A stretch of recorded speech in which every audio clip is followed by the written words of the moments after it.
El Necronomicon, quizás la obra más famosa de Lovecraft. Voy a ir directo al grano para evitar a toda costa los rodeos. Este libro ha sido una de las principales causas que ha malformado por entero lo Lovecraftiano y los mitos de Cthulhu por igual.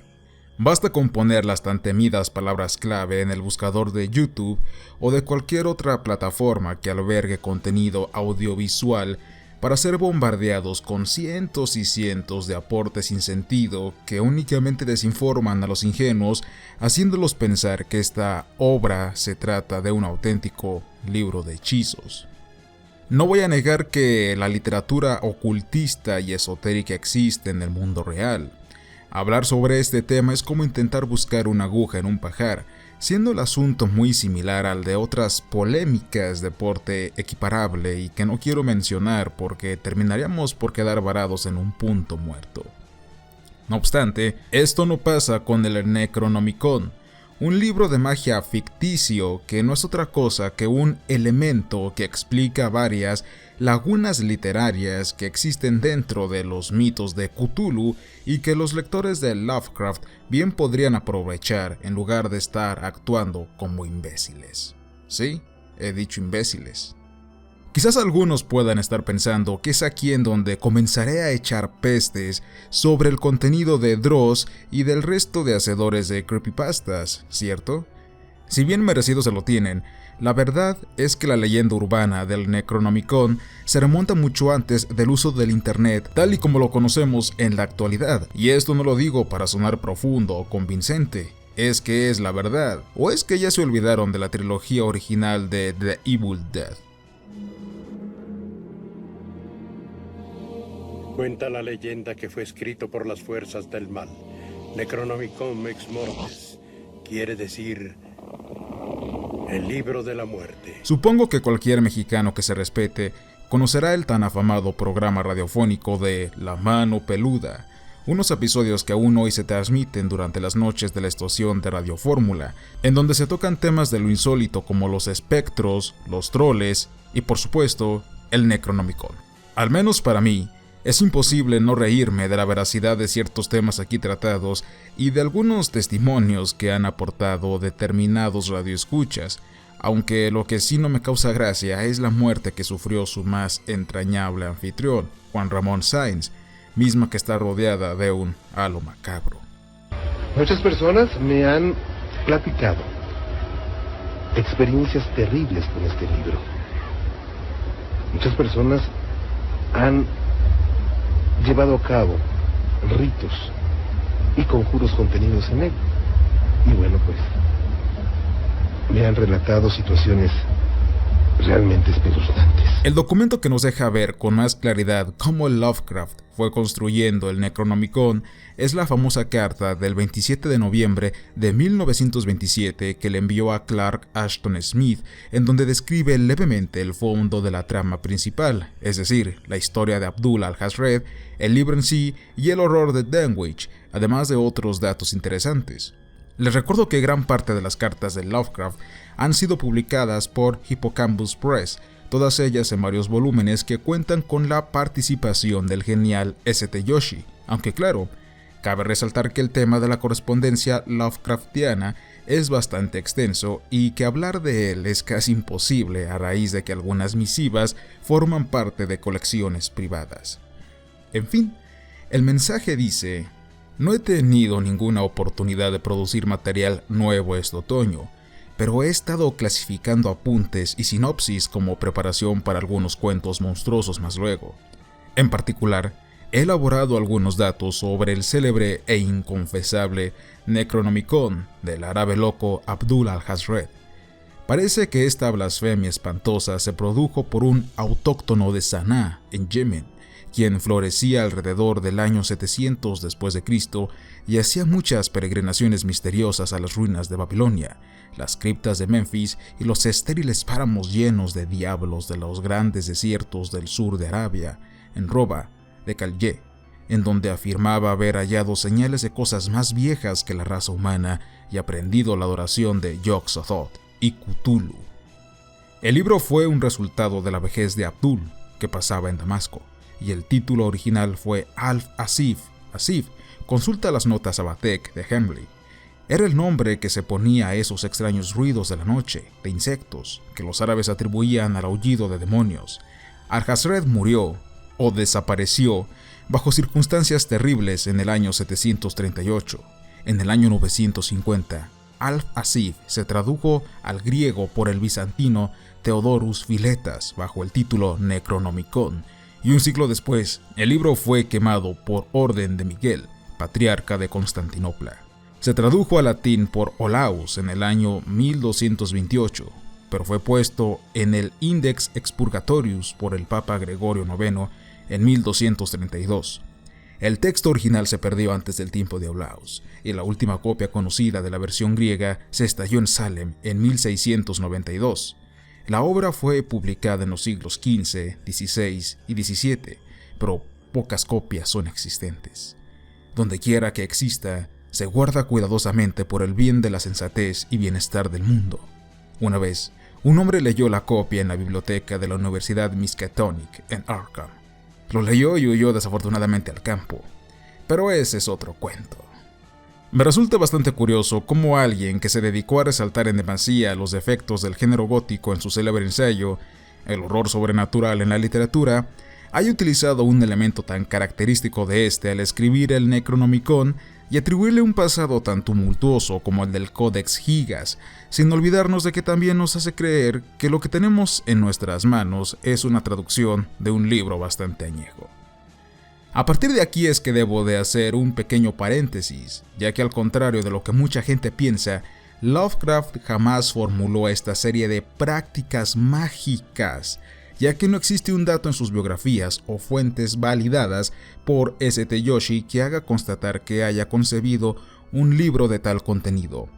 Solo se hace mención de que escribió el relato de historia del Necronomicon, que esto ya lo contaré más adelante, en 1938. Fecha que está muy próxima a la de la carta dirigida a Clark Ashton Smith y cuya premisa ya mencioné por accidente. Lo pueden leer tranquilamente en el volumen 2 de la narrativa completa impresa por Valdemar. Este inciso me estaba provocando un gran quebradero de cabeza hasta que mi buen amigo Mario Garcés, el chico que me vendió el ejemplar de Más allá de los eones, me recordó la existencia de el Necronomicon de Simon, o Simón para los compas. Pero, ¿qué es el Necronomicon de Simon? Básicamente es una miscelánea del relato que he mencionado hace unos instantes y varios preceptos de la Magic, con K, sí, Magic ceremonial de Crowley, es decir, una sofisticada estructura psicológica para entablar contacto con el sí más elevado del iniciado, vinculando a los personajes de Lovecraft con los dioses del panteón sumerio y babilónico. De ahí que se mencionen entidades como Marduk, Pazuzu o Lilith, además de ciertas pronunciaciones fonéticas como Cthulhu, destinada para nuestro cefalópodo favorito, Dios loco del caos para Nyarlathotep y Azag-Thot para el caos nuclear. Podríamos pensar que su asombrosa estética literaria no termina aquí, puesto que si nos acercamos y tomamos un ejemplar de cualquier librería, seremos capaces de advertir que su estética literaria tira por emular la de determinados grimorios que rondan por ahí, como por ejemplo la típica clavícula menor y mayor del rey Salomón, el grimorio de Acapaimon y varios ejemplares que se pueden conseguir sin mucho esfuerzo a través de la editorial Manu Sinistra. Mi amiga Nieves Guijarro concuerda en este punto. Les recuerdo que ella, además de su labor literaria, sube a su blog Caosfera lo que tiene a la mano sobre magia del caos, tótems, sin olvidar de que comulga con la doctrina del luciferismo. Tal y como lo dije en el vídeo anterior, el verdadero conocimiento arcano no se distribuye tan fácil y únicamente se limita a ser compartido por miembros de grupos muy selectos. Se mezclan también otros conceptos como el Hades, presente en algunas malas traducciones para el término Sheol o infierno judío en las creencias cristianas y como nombre del carismático dios griego de la antigüedad. Sé que tras revisar las supuestas invocaciones, uno se puede llegar a impresionar en demasía, pero el Ia Cthulhu de algunos rezos terminan por delatarlo. La idea de entrelazar los caminos de Crowley y Lovecraft no es tan vieja tampoco.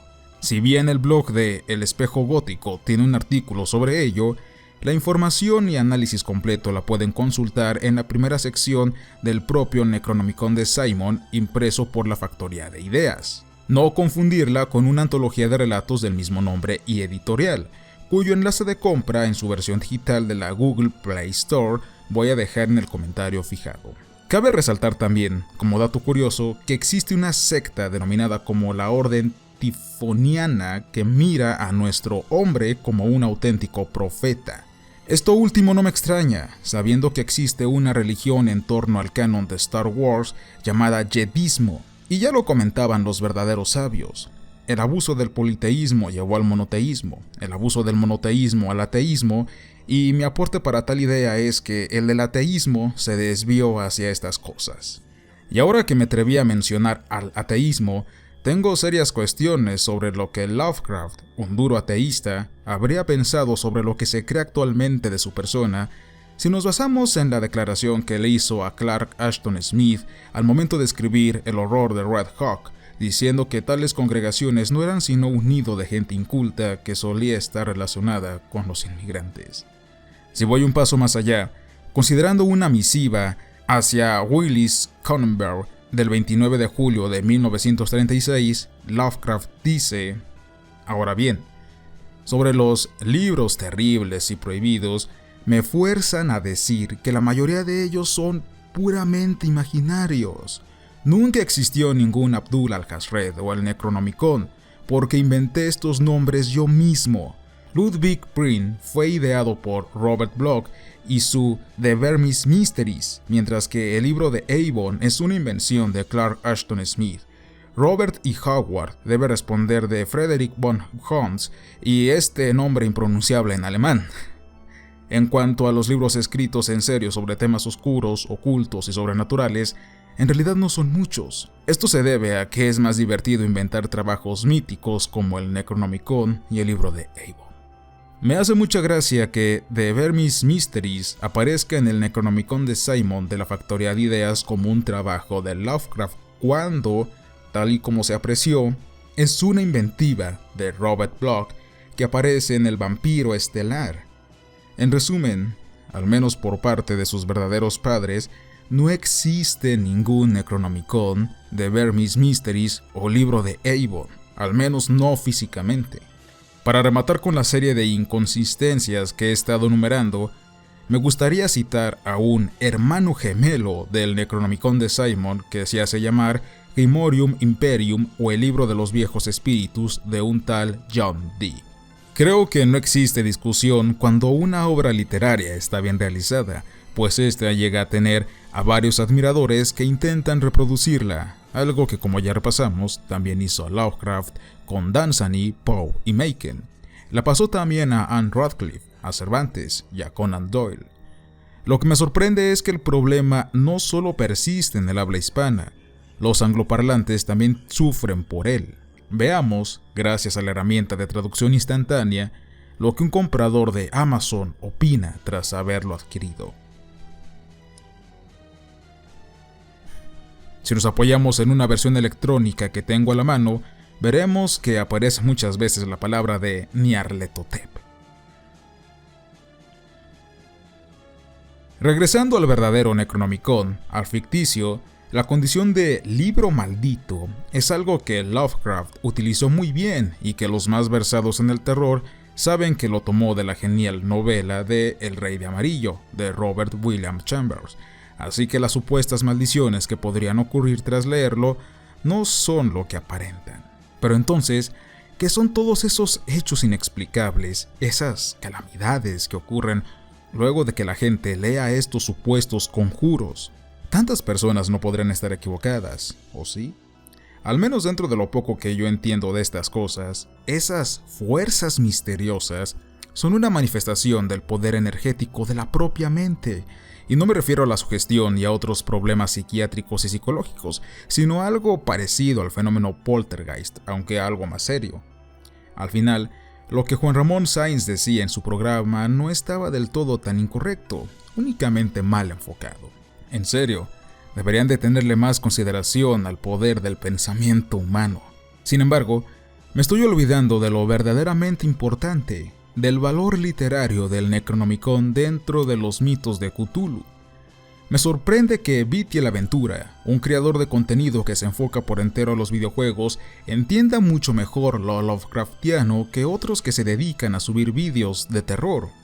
Y es que en la comparativa que hace entre Bloodborne y la literatura del Solitario de Providence, Vitiel comenta que al igual que los grandes en la obra de From Software, los Great Old Ones de Lovecraft o los grandes antiguos no son dioses en su totalidad, sino extraterrestres que se encuentran en un plano superior de la existencia y que aparentan ser deidades a nuestros débiles ojos porque no somos capaces de comprender su naturaleza.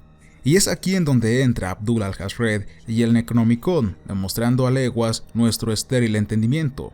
Los grandes antiguos son entidades a las que se les puede hacer daño, como a Cthulhu en la parte final de la novela o a la mismísima aberración del horror de Dunwich. De hecho, algunos piensan que los poderes de los grandes antiguos no son otra cosa que tecnología avanzada que aparenta ser magia, aspecto que se hace constatar en las montañas de la locura con los Shoggoths. Siempre que veo la litografía de H.R. Giger, llamada también Necronomicon, se me viene mucho a la cabeza todo esto. Regresando al Necronomicon de Simon, diré que me estoy basando en la segunda edición de 2008 publicada por Editorial Tomo. Sí, he dicho bien, la marginal Editorial Tomo. Mucho he especulado sobre por qué este librito no se encuentra en mejores condiciones. Tras mirar este meme sobre los hornos de Hitler, creo entender el motivo. Y es que para empezar, las mismas editoriales y librerías también han alentado a esta ola de desinformación al colocar al Necronomicon de Simon junto a los ejemplares de santería, horóscopos y tarot. El maquetado, empastado e imagen de cubierta que le dan no ayuda mucho tampoco, pues aparenta ser un libro de ese estilo, sin descartar que se le atribuye totalmente a Lovecraft y de que tampoco tiene el nombre correcto. Existe, no obstante, una alternativa hispanoamericana que se ha arriesgado a darle una cara lujosa a la obra y a rescatarla de esta podredumbre. Me estoy refiriendo, faltaba menos, al colectivo peruano llamado Editorial Cthulhu. Ellos lo dotaron con un empastado de madera asombroso. Honestamente, pese a las diferencias que tengo con la editora y algunos de sus escritores, sí, no me caen bien y de hecho creo que el sentimiento es mutuo, animo a toda mi audiencia peruana a que lo compren, dado a que es una edición muy bonita que admito que yo mismo quisiera tener. Eso sí, queridos paisanos y resto de espectadores, absténganse de preguntar en su página de Facebook sobre si hacen envíos al extranjero, que esta editorial suele mostrarse bastante hostil por ello. Si lo sabré yo. Intentan ser profesionales en el ramo, aunque realmente no lo son. De cualquier modo, la mala publicidad es siempre nula. Los chicos de Editorial Mirlo también apuestan por darle un enfoque adecuado al Necronomicon, quiero decir, meramente literario. No he comprado su creación, pero por lo que sé, se encuentra ilustrada. En mi opinión, este rasgo le da un toque muy artístico que me llama mucho la atención.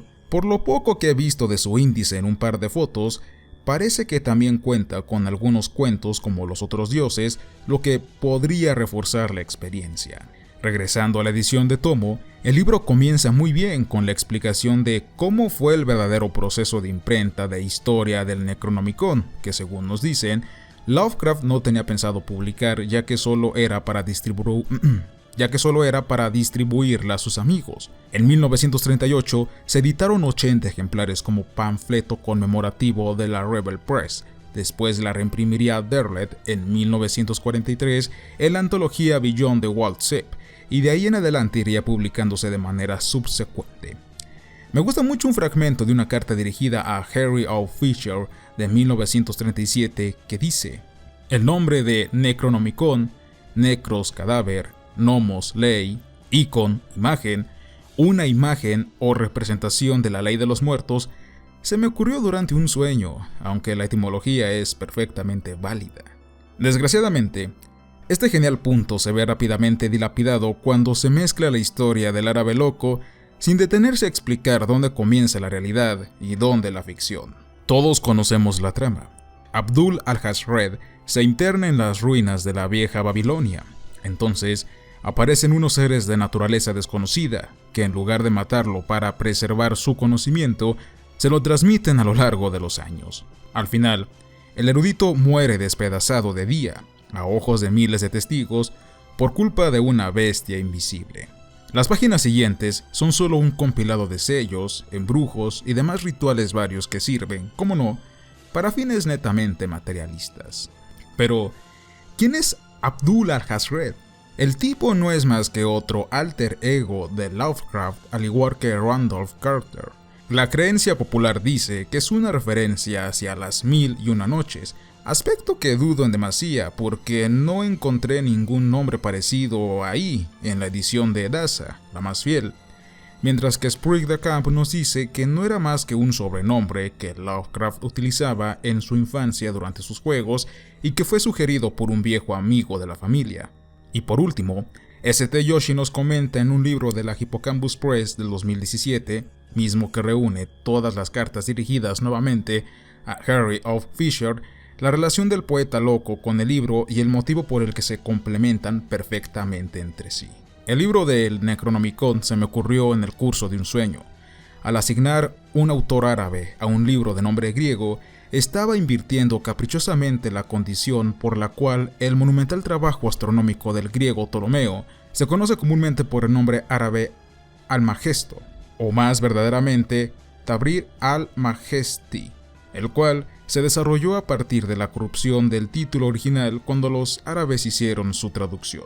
A manera de conclusión, volveré a repetir de que si bien la gran mayoría de creadores de creepypastas son culpables de difundir una mala información sobre el Necronomicon y que las ofensas que algunos le lanzarán están más que justificadas, en donde muchos como Dross no les queda otra cosa sino que admitir en letra muy pequeña que sus vídeos son solamente para entretener, la realidad es que los verdaderos culpables en todo esto son ustedes, los espectadores, puesto que se quedan con la primera información que encuentran sin siquiera tener la iniciativa de compararla con otra, aunque tampoco ayuda mucho si esa otra son también puras mentiras. Un refrán que decimos en la ingeniería y en la ciencia en general, que se aplica por entero aquí, es que siempre cuestiónense de lo que escuchan.